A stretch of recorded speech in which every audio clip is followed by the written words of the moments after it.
بسم الله الرحمن الرحيم الحمد لله رب العالمين الرحمن الرحيم إياك نعبد وإياك نستعين اهدنا الصراط المستقيم صراط الذين أنعمت عليهم غير المغضوب عليهم ولا الضالين أعوذ بالله من الشيطان اللعين الرجيم بسم الله الرحمن الرحيم وبه نستعين ثم الصلاة والسلام على سيدنا ونبينا وحبيب قلوبنا أبي القاسم المصطفى محمد اللهم صل على محمد وعلى آله الطيبين الطاهرين المعصومين لا سيما بقية الله في الأرضين أرواحنا له فداء. أما بعد، فقد قال الله سبحانه وتعالى في كتابه الكريم بسم الله الرحمن الرحيم قالت لهم رسلهم إن نحن إلا بشر مثلكم ولكن الله يمن على من يشاء من عباده وما كان لنا أن نأتيكم بسلطان إلا بإذن الله وعلى الله فيتوكل المؤمنون. صدق الله العلي العظيم. اللهم صل على محمد وعلى محمد. Assalamu alaikum wa rahmatullahi wa barakatuh. First and foremost, I give my condolences to all of you on the occasion which we have come to commemorate, and that is the shahadat, the martyrdom of Imam Hussein, his companions, and his Ahlul Bayt, alayhim afdalus salatu wassalam.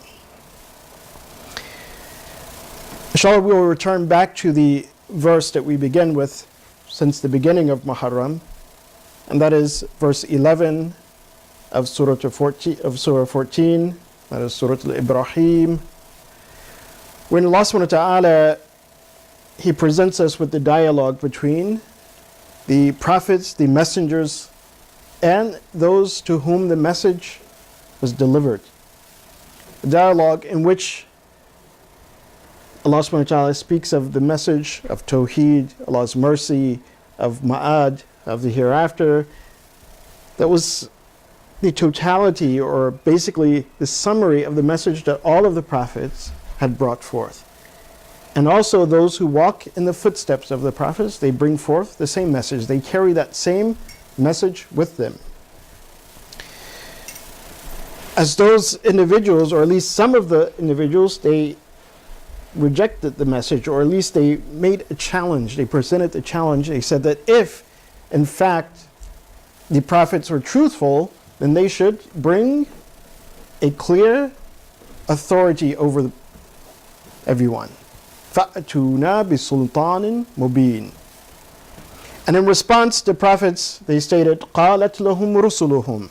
Again, this is the response, as Allah subhanahu wa ta'ala presents it to us, of all of the prophets. At least it is a general response that was given. That they said that, yes, we are people, there's no difference between us in our humanity. However, Allah subhanahu wa ta'ala, He blesses some of His servants over others. And that's why we were speaking about this blessing, that Allah subhanahu wa ta'ala, He blesses some of His servants. And of course, among those servants, the primary reference of this verse is the prophets of Allah subhanahu wa ta'ala. قَالَتْ لَهُمْ رُسُلُهُمْ. But among the messengers of Allah subhanahu wa ta'ala, there were some who rose to the highest state of delegation from Allah subhanahu wa ta'ala, and that are the prophets or rusuls that are ulul azm, that they are the 5 great prophets. And those 5 great prophets, we mentioned that they have the delegation of imamat. And in addition to that, there are some who rise to that station of imamat, yet they do not carry the station of prophethood or messengership. And of course, among us, we say that the imams from the family of Rasulullah, particularly from the offspring of Fatima and Imam Ali alayhim afdalus salatu wassalam, that Allahumma salli ala Muhammad. And inshallah, if we are going to give salawat, we should give proper salawat. So raise your voices when you give salawat ala Muhammad wa ali Muhammad. Allahumma salli ala Muhammad wa ali Muhammad. So we say that the family, the imams from the offspring of Fatima and Imam Ali alayhi wasallam, that they have risen to this state or this station of delegation from Allah subhanahu wa ta'ala, whereby they are the imams. And what gives them this station, again, as we have mentioned up to this point, we just want to solidify our reasoning here so that as we move forward, everything makes sense. That they've risen to this station because they are the inheritors of the Prophet's knowledge. Al-ulama warathatul anbiya. As it is in all of our texts, that these scholars are the inheritors of the Prophets. They inherit the knowledge of the Prophet. And there's no doubt that the Ahlul Bayt alayhim afdhalu wasalam, they inherited the knowledge of Rasulullah. And Rasulullah had the knowledge of all the prophets before him and more. So because of this reason, the Ahlul Bayt, or the Imams that we call the Imams, or 12 Imams, that they had risen to the station of Imamate. Because they inherited that knowledge. They inherited the knowledge of Rasulullah.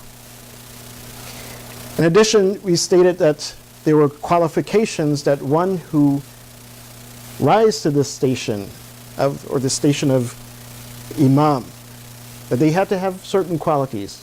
Sabr and yaqeen. Patience, as we explained before, and certainty in all its different form, in the highest degree of certainty.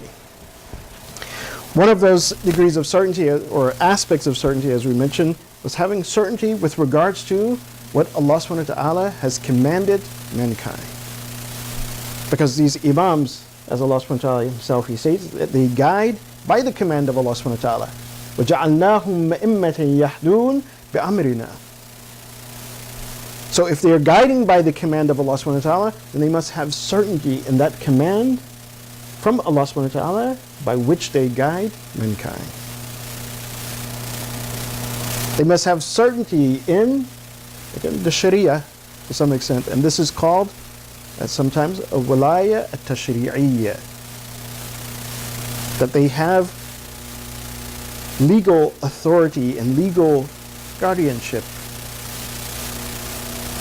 It is their responsibility to explain. It is their responsibility to guide mankind by the laws of Allah subhanahu wa ta'ala. And as Allah subhanahu wa ta'ala, he stated in verse 11 of Surah Al-Ibrahim, which is directly related to the discussion we had broached, that this authority, or at least legal authority, that not only the imams they had, but also many of the prophets they had. Is that legal authority such that they must govern or not? Is that governing an essential part and quality of their leadership or not? Verse 11. The prophets, when they explained, when they responded to those who doubted in them, who wanted to challenge their authority,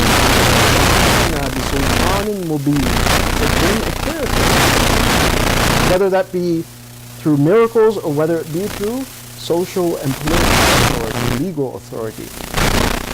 But the response was, what?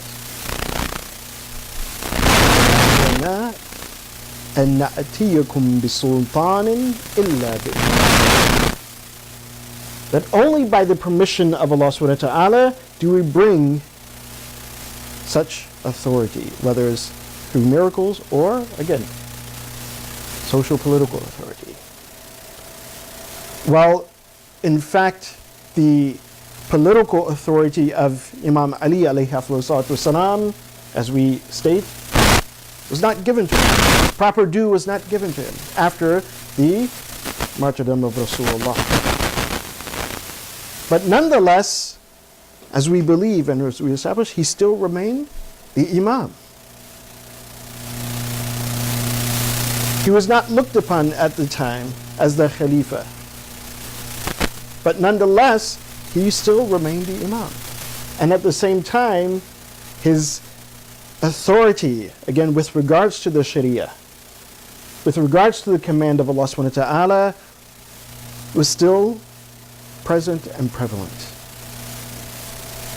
And this is something that if you read history, you see that in several cases during the Khilafah, during the Caliph of Abu Bakr, during the Caliph of Umar and Uthman, that at times when there was difficulty and they faced difficulties in understanding what Allah subhanahu wa ta'ala wanted, the Sharia of Islam, they turned to Imam Ali alayhi salatu wasalam. They turned to Ali because he understood the Sharia. He was one who had certainty with regards to Allah subhanahu wa ta'ala's command. Not only did he have certainty with regards to the commands of Allah subhanahu wa ta'ala, and of course one of the stories that I think a number of people may have heard about during the time of Umar, that when one lady, she was accused of adultery, but Imam Ali alayhi salatu wasalam proved that she was not an adulteress. So therefore, it spared her life. Again, by the knowledge and certainty that Imam Ali alayhi salatu wasalam had with regards to the Sharia. Likewise, in the application of the Sharia, and this is something that perhaps it had not been spoken about, but even in the application of the Sharia, that while Imam Ali alayhi salatu wasalam was not the Khalifa, the Caliph of the time, but he made sure and he ensured that in certain times, in certain cases, that the Sharia would be applied. During the time of Umar, it said that Walid, he had been an individual by the name of Walid, he had drank. He was drinking alcohol, and it had been established by witnesses. So Uthman had called him, called Walid, and simply spoke to him, but he did not apply the hudud, the punishment. And when Imam Ali alayhi wasallam, he heard this, then he went and he applied the punishment for drinking. Then he made the statement, he says that as long as I live, la yadhi'u hudud Allah, that the rules and the punishments of Allah subhanahu wa ta'ala that Allah subhanahu wa ta'ala has ordained, he says, as long as I am able to, as long as I am alive, then these punishments will not go overlooked. They will not be overturned. And so this also gives us insight to the plight of Imam Hussein alayhi salatu wasalam. That as long as the Imam, he lives, he says that the laws of Allah subhanahu wa ta'ala, the rules of Allah subhanahu wa ta'ala will not be overturned. So Imam Hussein alayhi salatu wasalam, just as Amir al-Mu'mineen, that their ham or their focus was on this point, that the laws of Allah subhanahu wa ta'ala would not be overturned. And this is why we see that, yes, in some cases where the Imams, not all of the Imams stood up and led a revolution like Imam Hussein alayhi salatu wasalam. And so some people, they question it, why? Some question that why did Imam Hassan alayhi salatu wasalam make peace? Why did Imam Hussein rise? Why did some of the Imams after Imam Hussein, why they did not rise? So as long as the Sharia, long as the command of Allah subhanahu wa ta'ala in some aspect or form is there and it's not under threat to be overturned, then the Imams, they may not rise. They will take other corrective measures to ensure that the law continues to be implemented. But when there's a threat, like the threat of Yazid, that he wanted to completely remove the command of Allah subhanahu wa ta'ala, and at that point, Imam Hussein, he had to stand. This is something that is an essential part of the imamate. The leadership and the guidance of Ahlul Bayt alayhim salatu wasalam, that to ensure the implementation of the Sharia. Perhaps under some circumstances, everything cannot be applied, but to ensure that there's some aspect of the Sharia, to ensure and to make sure that the Sharia in its entirety is not done away with or overturned. Imam Hussein alayhi salatu wasalam, Allahumma salli ala Muhammad.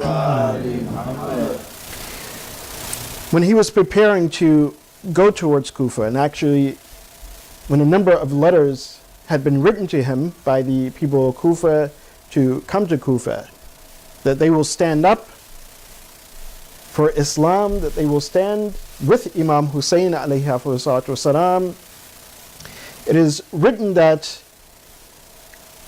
he responded, or is recorded that he responded to one of the letters, or even several of the letters, in this way, clarifying that what is this station and this delegation of imamate that he has.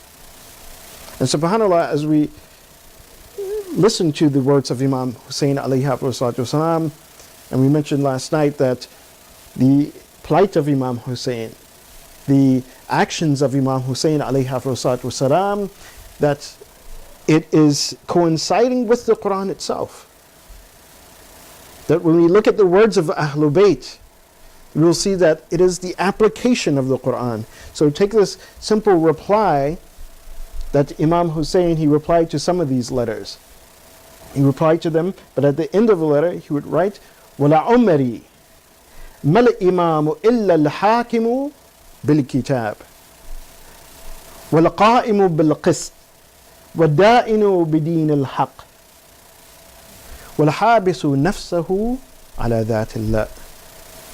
So this is one of the things that he would write. He says, I swear by my life that mal imam illa, that the imam, one who claims leadership, one who truly has the authority, that authority that we have been explaining for the last few nights, that authority that all Muslims, that they testify, that the Prophet said that if you do not have an imam, if you do not have an emir, if you do not have a sultan, if you have not given bay'ah, that imam who has that authority, that if one does not have the imam, mata mitatan jahiliyyah, that they died a death of someone who lived during the time of jahiliyyah, as if they did not understand the plight of Rasulullah, if they did not understand what the Prophet of Allah sallallahu alaihi wasallam,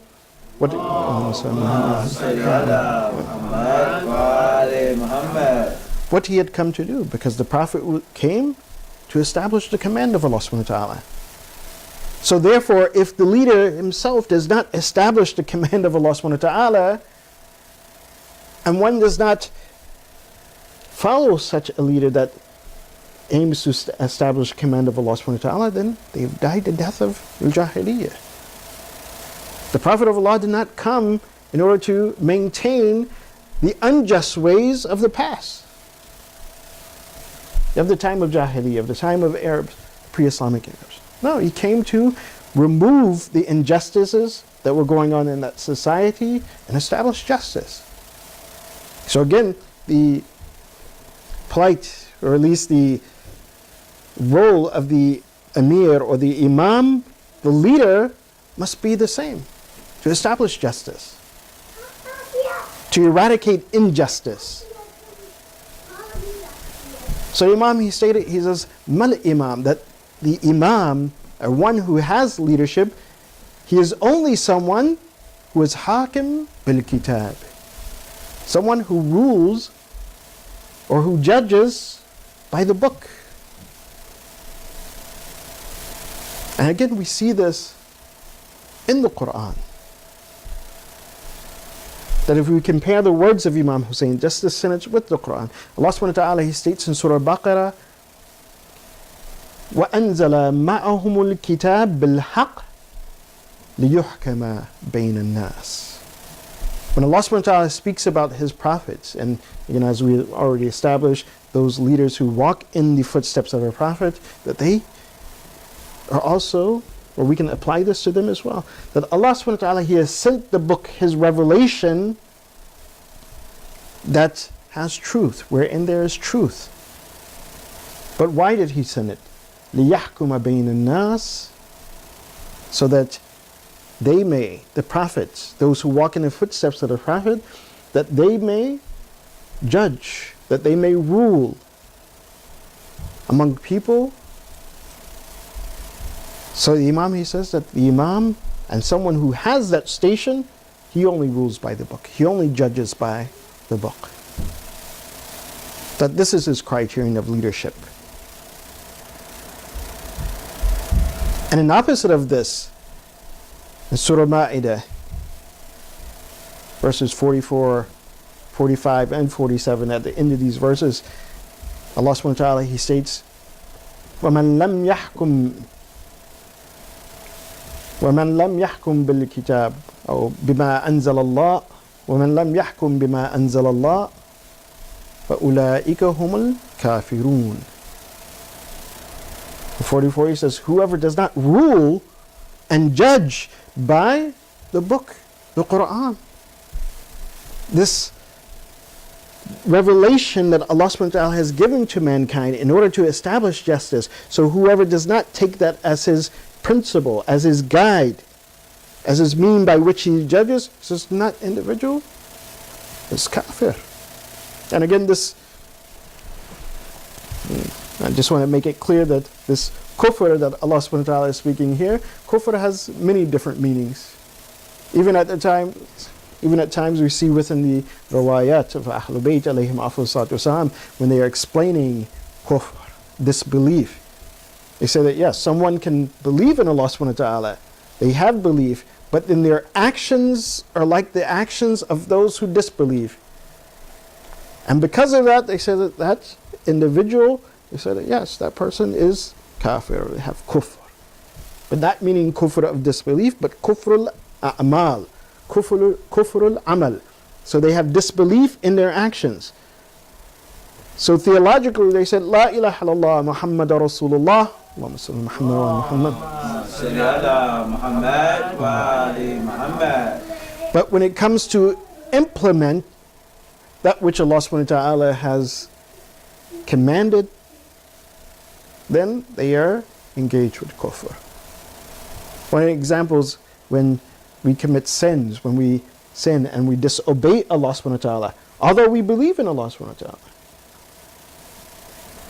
although we accept the Quran, we accept the Prophet of Allah, we accept the Imamat of Ahlul Bayt alayhim afdalus salatu wassalam, but when we disbelieve, when we disobey the command of Allah subhanahu wa ta'ala, when we disobey the command of Rasulullah, then at that point, with regards to that action, we've engaged in kufr, in disbelief.